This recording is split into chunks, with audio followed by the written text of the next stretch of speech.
지난주에 예고해 드렸죠. 저희가 이번 주는 대선 필승을 위해서 특집 방송을 준비한다고. 그래서 지난 13회 방송에서 좀 짧은 시간이어서 아쉬웠습니다만은 다시 모셔달라는 요청이 빗발쳤습니다. 그래서 오늘 다시 모셨습니다.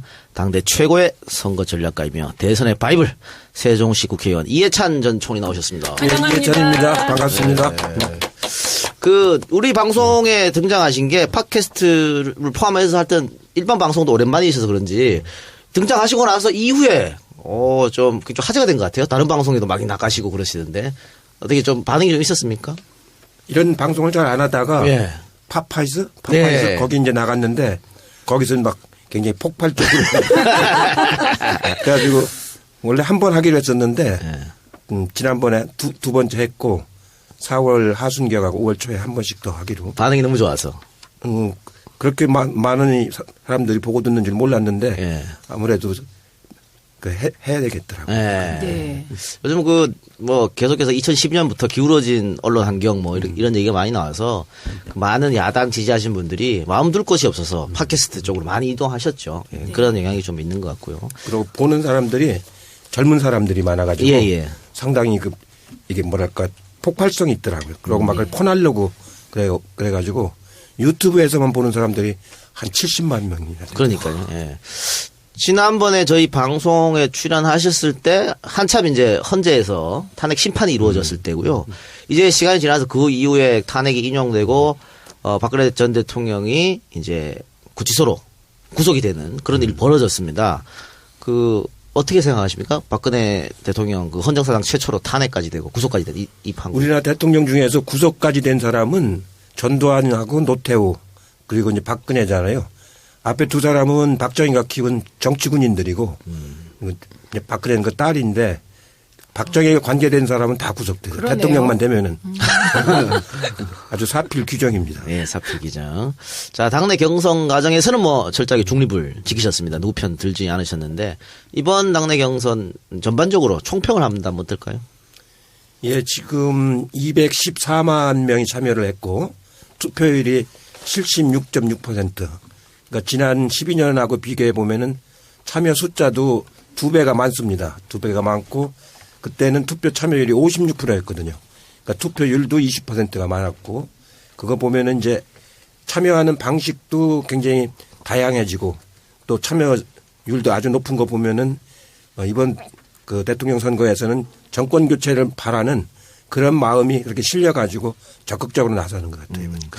최민희 의원님, SNS에 이해찬 의원 나온다고 공지했죠? 네, 제가 공지했습니다. 네, 특친들이 뭐라고 반응이 오던가요? 제가 올린 지 한 3, 4분 후에 바이블 달라는 거예요. 대선 승리의 바이블. 그리고 지금 언론들이 너무 우리를 흔드는데 문 후보를 흔드는데 그거에 대한 대책도 좀 말씀해 달라. 거기까지 제가 보고 들어왔습니다. 그래서 제가 여쭙는 건데요.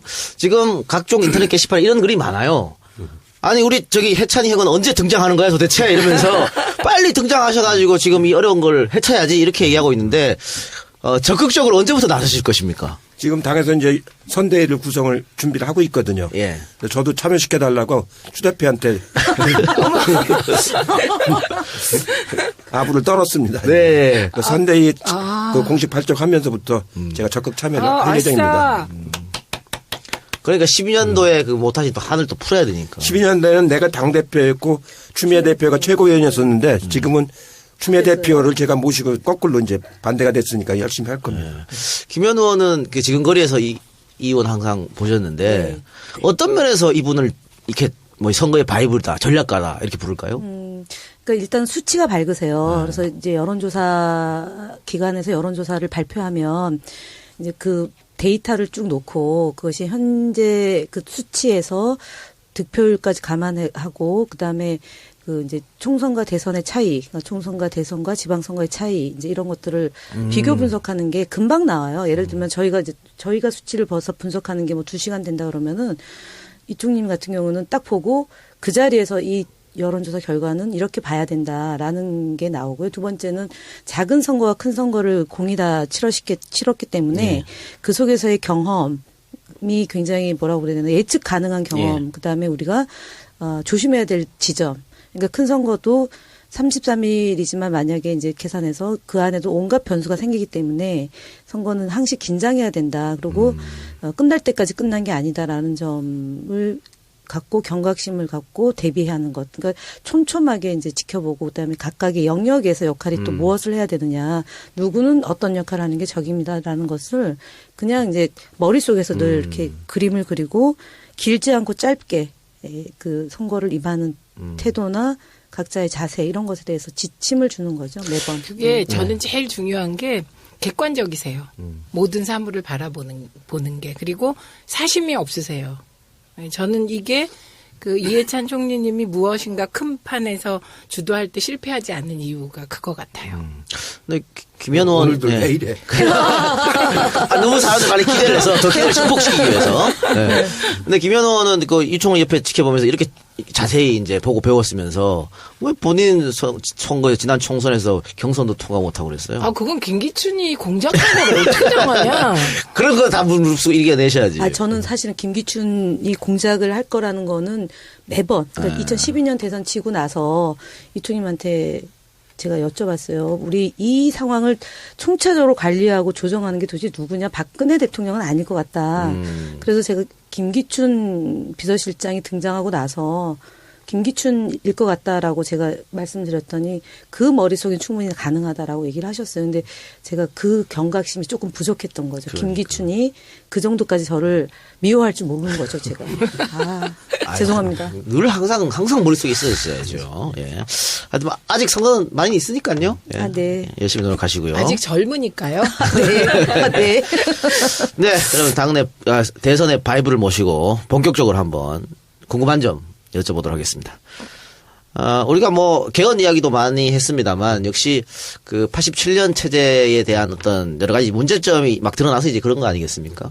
그리고 87년도에 이제 어떻게 보면은 정말 오랜만에 국민이 직접 손으로 투표하는 걸 찾아왔으니까 그 이후에 30년이 딱 30년 지났습니다. 이번 선거가 역대 다른 92, 97, 이 선거 다른 건 어떤 점이 있을까요? 그러니까 이제 처음에 87년 체제가 만들어져서 이제 구여권이 10년을 했지 않습니까? 노태우, 김영삼.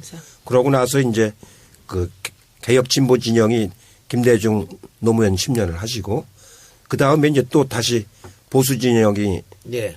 보수가 아니고 그냥 수구죠. 수구 진영이 이제 10년을 다 못하고 9년 만에 종을 쳤는데 요 체제까지가 60 체제입니다. 예.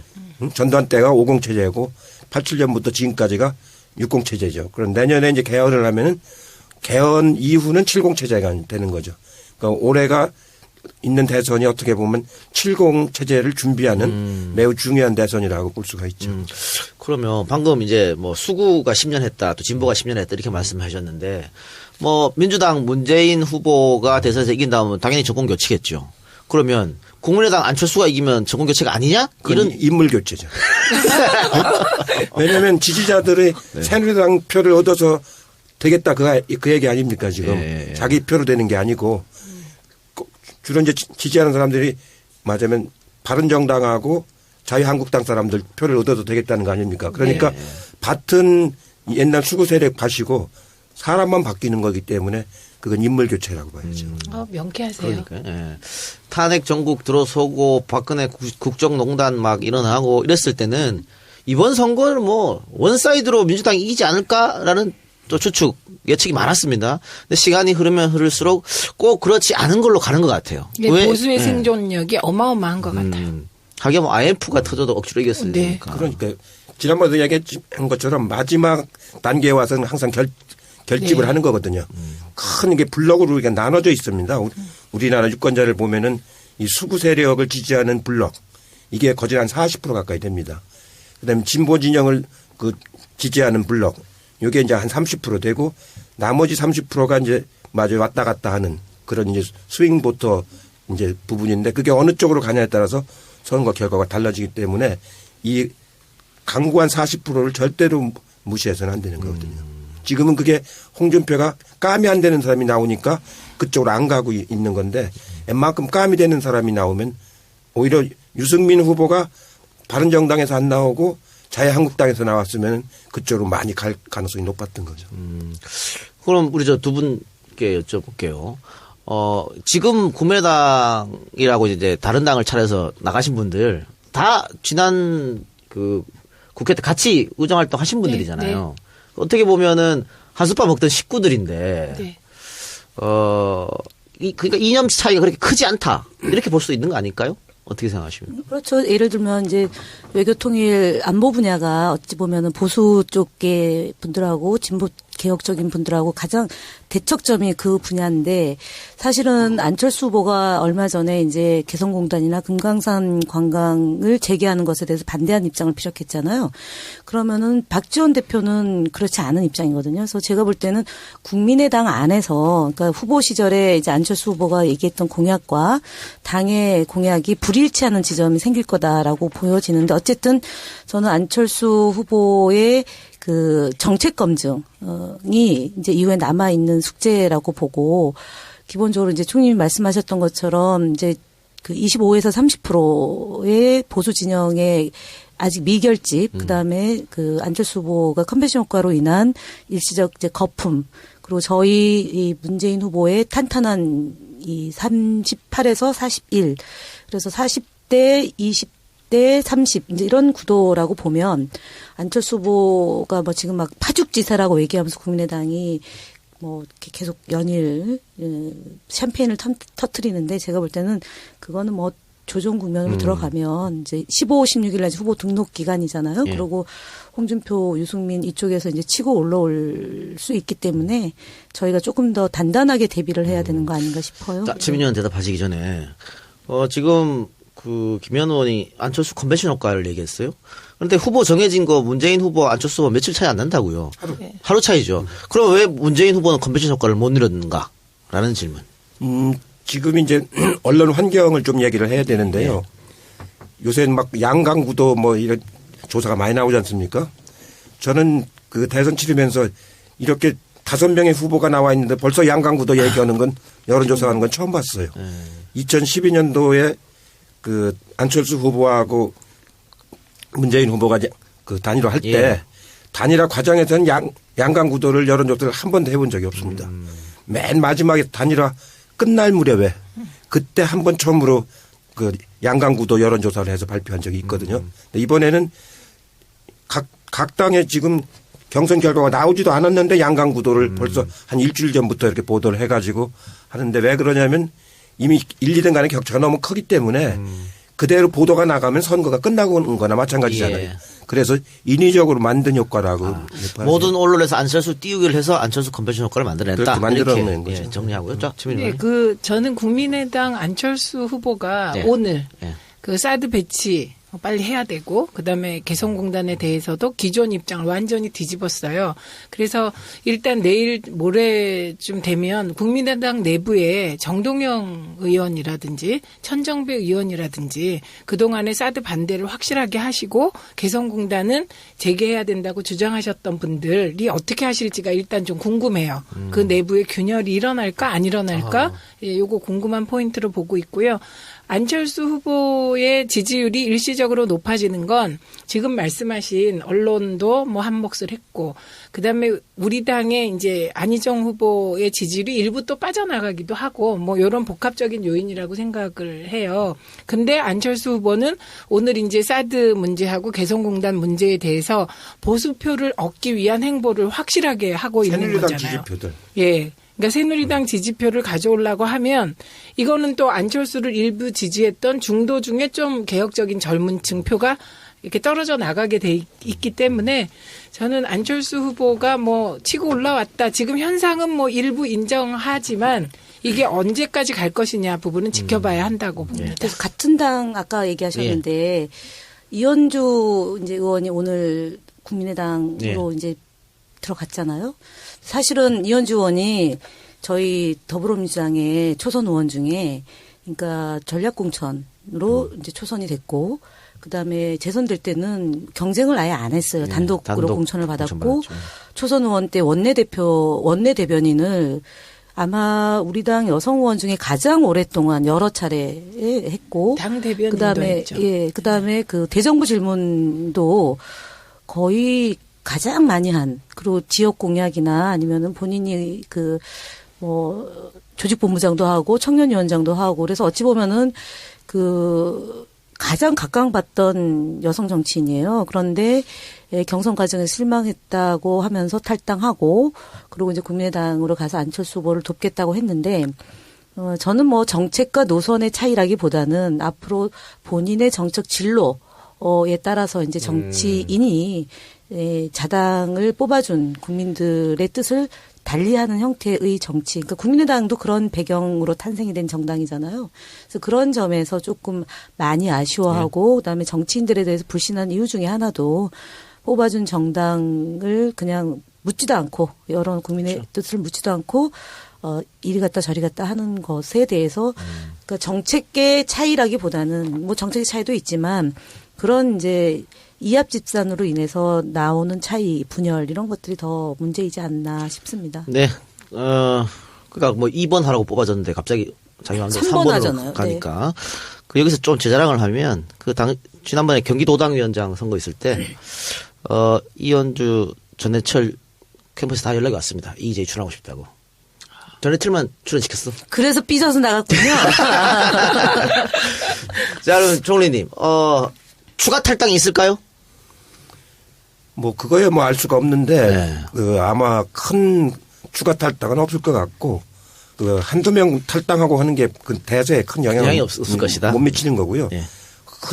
현재 흐름은 이 민주당으로 정권 교체를 한다고 하는 것이 일반적인 국민들의 희망이기도 하고 예. 또 그 대체적인 추세이기도 하고 그렇거든요.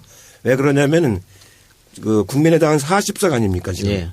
40석 가지고 어떻게 이 큰 정부를 이끌어가겠습니까? 벤처회사는 과학자를 40명 갖고 시작할 수 있는데 대한민국이라는 걸 큰 이 거대한 항공모함을 끌고 가는 거는 40석 갖고는 어림도 없고 말하자면 40석 갖고는 열린우리당 때가 그때 40몇 석 했었어요. 처음에. 아무것도 못 해가지고 제가 정부에 가보니까 완전히 주눅들이 들어가지고 공무원이든 좀 청와대 참모들이든 다 주눅이 들어가 있는 모습을 내가 봤는데 40석 갖고는 말은 뭘 다 할 수 있다고 생각하는데 실제로는 아무것도 못하는 일이거든요. 그러다 보면은 130석, 150석 있는 당에 의존해야 되잖아요. 그러면 예산은 다 그쪽으로 갑니다. 예. 예? 그럴 거 아닙니까? 여기 국회에서 통과를 해야 되니까. 그거는 이 정권 교체가 아니고 바로 그 세력, 적폐 세력한테 정권을 갖다 바치는 격이 되는 거거든요. 이왕 국민의당 이야기 나왔으니까 궁금한 거 또 여러분들이 궁금해 하실 거 한 두 가지 여쭙겠습니다. 일단 언론에서 지금 계속 양강 구도를 만들어가고 있고 1대1 구도를 쓰고 있어요. 그리고 안철수도 그걸 원하는 것 같긴 합니다.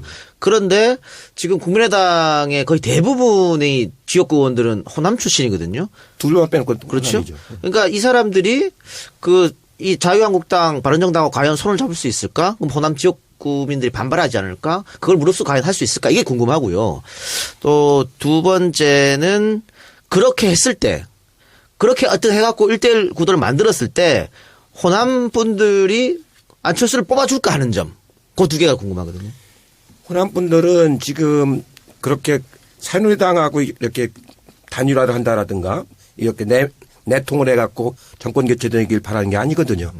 그 세력을 물리치고 그리고 이제 국민의당하고 그 민주당하고 합쳐서 한다는 건 그분들 아주 쌍수를 돌리고 이제 환영을 하겠죠. 그렇기 때문에 정당한 방식으로 정권 교체가 돼야 된다고 보기 때문에 만약에 새누리당 표를 얻어서 하려고 하면 호남인들의 자존심이 상해가지고 많이 이탈할 겁니다. 이탈할 거고. 그러면 호남 지역구 의원들이 이게 뭐 합당은 하지 않을 거고 아마 후보 단일할 것 같은데 후보 단일에 찬성할까요? 국민의당 호남 지역구 의원들이? 아, 우리 당하고요? 아니요. 아니. 자유한국당, 바른정당. 홍준표, 안 하죠. 유승민. 그렇죠. 안 했다가는 반대겠죠. 자기 기반이 다 없어지는 건데. 그러니까. 그래서 쉽지만은 않은 건데 지금 할 때 언론에서 계속 이렇게 근데 일대를 그게 하고 있어요. 말을 바꿨죠. 이제 유권자 통합을 국민의 연대, 이뤄내겠다. 국민과의 연대를 이렇게. 얘기했는데 국민의당 의원들이 워낙에 또 천차만별이잖아요. 예를 들면 저희 당에 있을 때 늘 이제 박근혜 대통령을 애정어리게 이제 봤던 분들이 있어요. 그러니까 뭐 국회 본회의장에 들어올 때도 기립박수를 반드시 해야 된다. 대통령에 대한 예의가 갖춰져야 된다고 얘기했던 분의 경우는 아마 바른당하고의 연대나 그런 것들을 찬성할 거고 조금 이제 그렇지 않은 분들은 좀 반대가 있어서 그 안에서도 논란이 많이 있을 거라고 보여져요. 아니, 그렇게 하면은 내년 이제 지방선거가 있고 예. 또 그다음에 21대 총선이 있는데 그 총선에서 어떻게 그분들이 견뎌내겠어요. 그거는 지금까지 전혀 맞으면은 우리 민주당이 해본 건 DJP 연합이 맞아 가장 어떻게 보면 보수적이지만 우리가 주도한 거 아닙니까?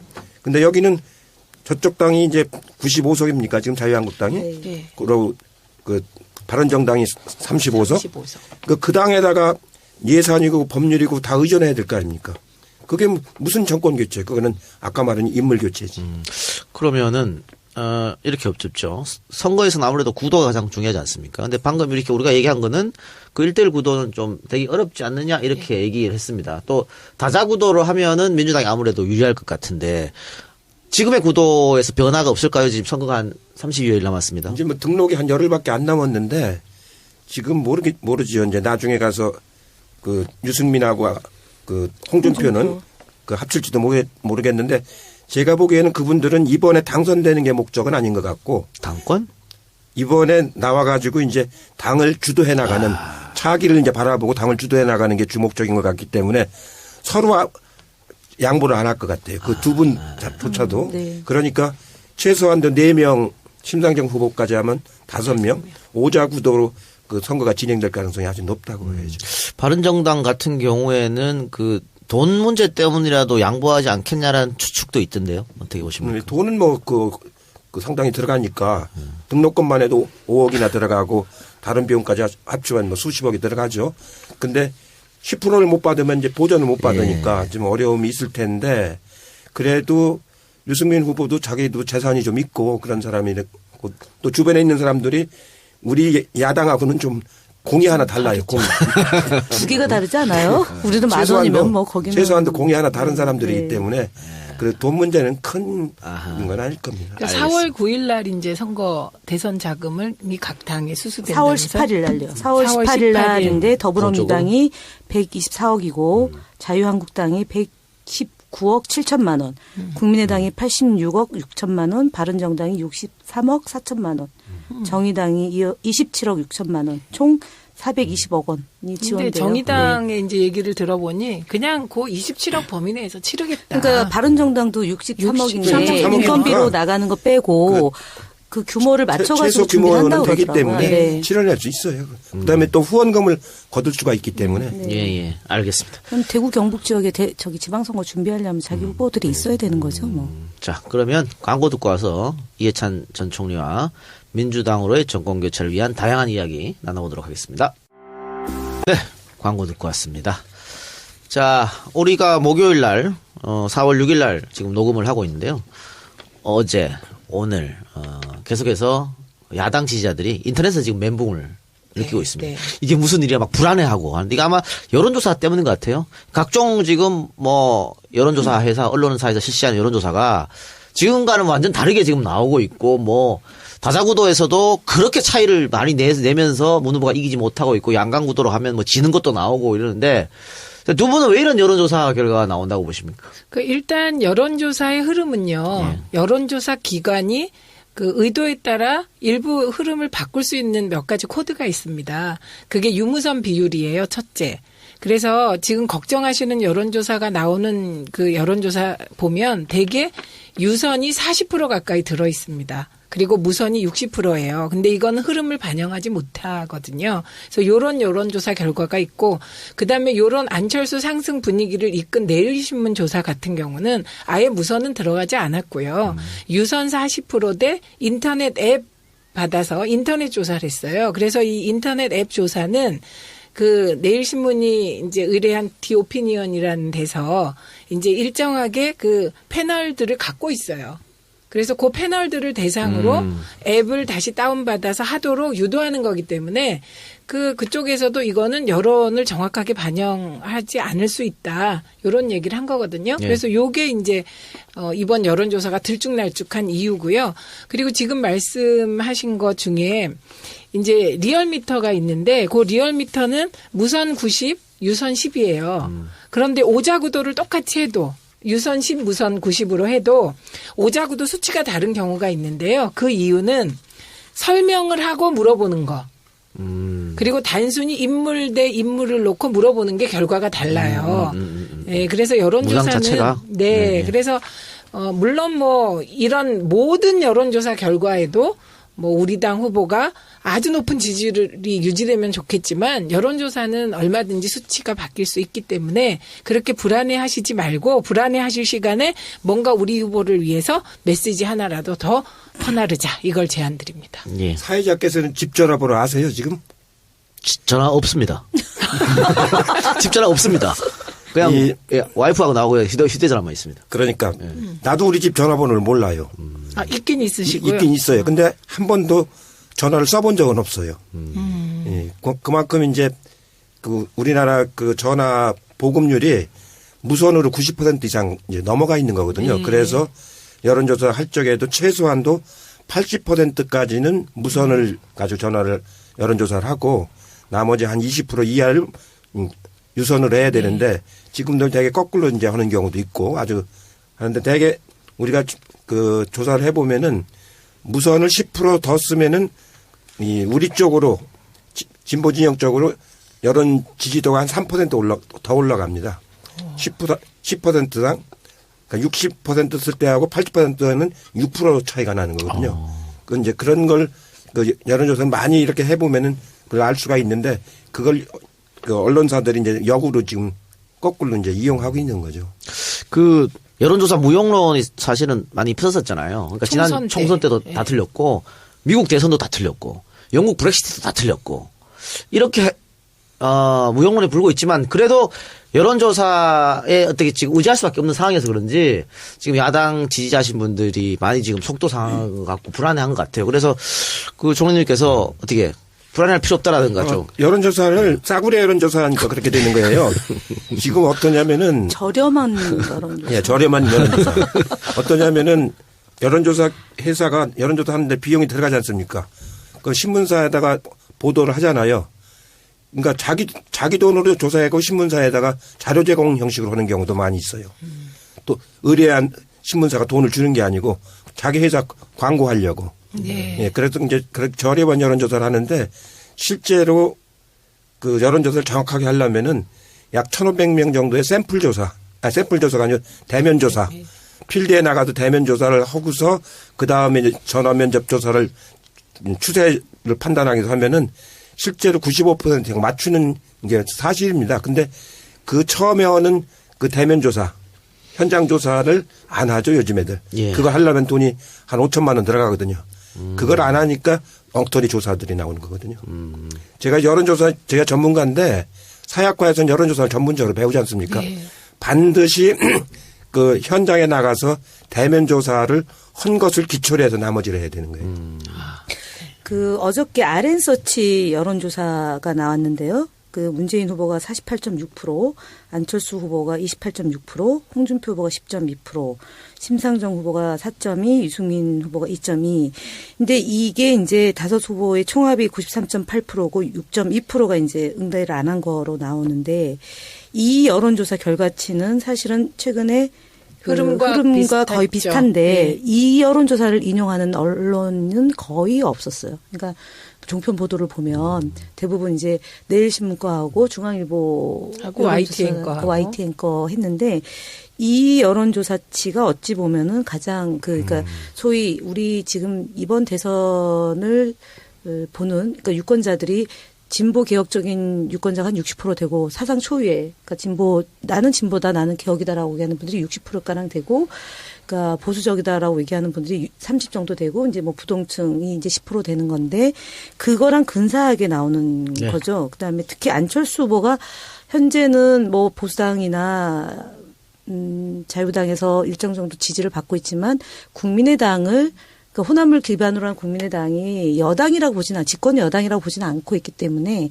28.6%가 기본적으로 안철수 15고 그다음에 저희 당에서 이제 일부 빠져나간 여론과 그 자유당과 바른당에서 조금 포함된 여론치를 보면은 거의 이게 이제 비슷한 거기에 나오는 것 같아요. 무선 90%입니까? 여기가 잠깐 무선이 많겠죠. 네, 아무래도. 여기는 그렇게 그 RN서치가 그 보통 그 평균치로 하는 걸로 이렇게 알려져 있어요. 네. 지금 민주당 지지율이 그 40에서 50 뭐 이렇게 나오고 있는 상황이잖아요. 그리고 문재인 대표가 후보로 됐기 때문에 그 지금에 나오는 여론조사보다는 조금 더 올라야 되지 않느냐. 이재명, 안희정까지 받으면. 그런데 그것을 다 올고지 흡수를 못해서 지금 이렇게 힘든 거 아니야. 이런 분석도 있거든요. 이제 그걸 받는 데까지는 시간이 좀 걸립니다. 시간이 좀. 예. 어떤 이벤트가 끝나면은 그게 바로 그 다음 날에 반영되는 게 아니고 한 3, 4일 좀 지나서 이제 그게 반영이 되기 시작하거든요. 그러니까 이번 주말쯤 하는 조사에서 이제 그 결과가 어떻게 나오느냐 그게 이제 중요한 겁니다. 그러니까 그분들을 이재명, 안희정 뭐 이렇게 지지했던 분들이 결국은 다시 민주당 후보를 지지할 거라고 보십니까? 대개 90% 정도는 지지합니다. 이렇게 해보면은 대개 이제 막 반발하면은 승복하지 못하겠다 그러면은 한 70, 80% 떨어지는데 그 후보자들이 흔쾌히 승복을 하고 함께하고 하면은 대개 90% 정도 이게 모아지거든요. 그래서 이탈표는 그렇게 많지는 않습니다. 그리고 저는 뭐 일단 문재인 후보가 좀 스킨십을 발휘해야 될 것 같은데.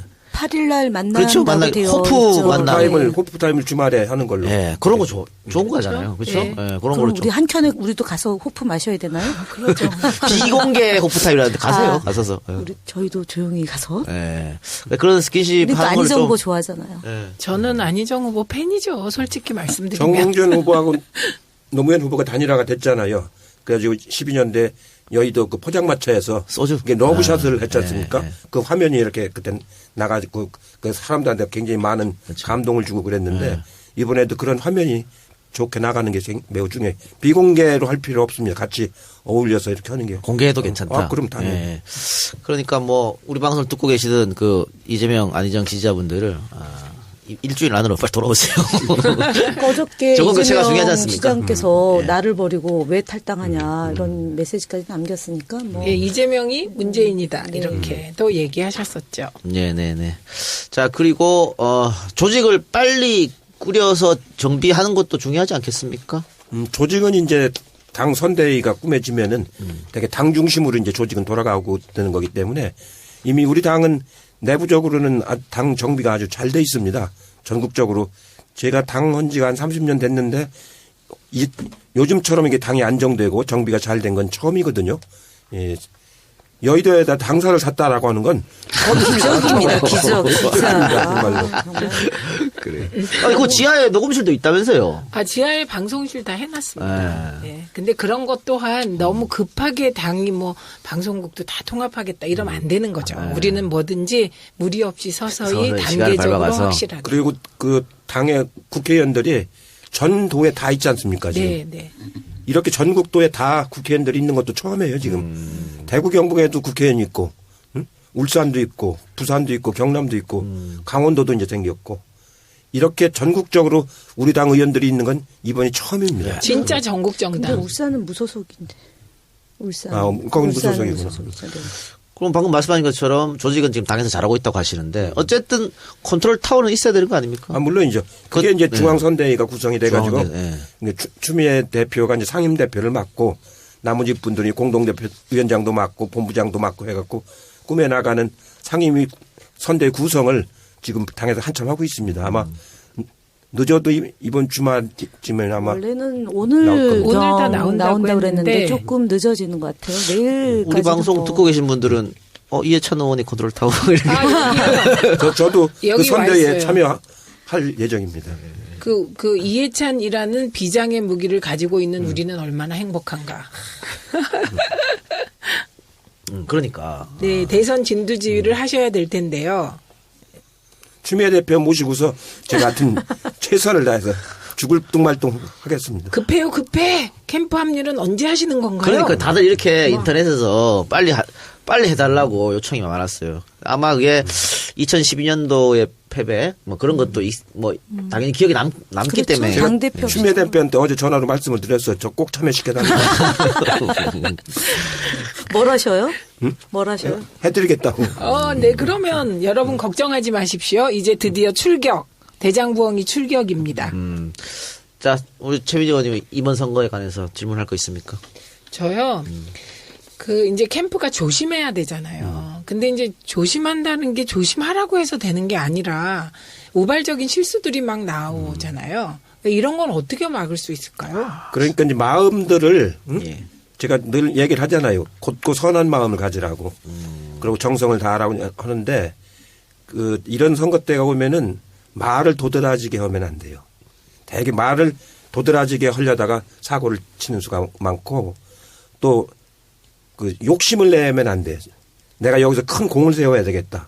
그러다 보면 이제 엉뚱한 행위를 하게 되기 때문에 말 도드라지게 하지 말고 욕심을 갖지 말고 그러고서 이제 그 자만심을 가지면 안 되죠.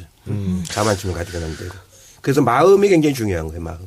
그리고 지금 상대 진영에서 네거티브를 계속 하고 있지 않습니까? 뭐 문 후보 아들 문제 계속 꺼내고 뭐 노무현 대통령 장인 뭐 문제도 아니 장인 사돈 문제죠. 사돈 문제도 막 꺼내고 이렇게 네거티브를 하고 있는데 이런 네거티브는 어떻게 그냥 무시하고 가는 게 맞습니까? 아니면 적극 대응하는 게 맞습니까? 아니 사실만 얘기하면 되는 거예요. 사실 네. 대응을 구태할 필요는 없고 그냥 정확하게 사실만 얘기하고 가면 되지. 그 남이 보려는 판에 가서 놀면 안 되는 거거든요. 그러니까, 또 내가 주도하는 판을 가지고 가야 되는 거지. 대통령 선거에서 제일 중요한 건 주도권이거든요. 네. 내가 주도해서 나가는 쪽으로 끌고 가면서 남이 거기에 따라오도록 해야지. 남의 주도권 쪽으로 넘어가서는 안 되는 거죠. 줄을 필요 없다. 그리고 요즘에 뭐 다들 선거 전문가가 돼서 우리 일반 유권자들도 프레임이란 말을 엄청 많이 씁니다. 프레임 전쟁이라는 뭐 그런 책도 있었고 한데 이번 선거에서 어떻게 프레임 구도 뭐 어떤 게 있을까요? 지금 그러니까 정권 교체 아닙니까? 예. 가장 국민들이 염원하는 건 정권 교체이기 때문에 정권을 교체해서 무엇을 할 것인가. 정권 교체만 한다고 되는 게 아니고 정권을 교체해서 무엇을 할 것인가 하는데 그게 이제 말하자면 언론개혁, 재벌개혁, 예. 그 정치개혁, 정경유착 이런 것들 아닙니까? 그 내용을 이제 충실히 국민들에게 제시해 줘야 되는 거죠.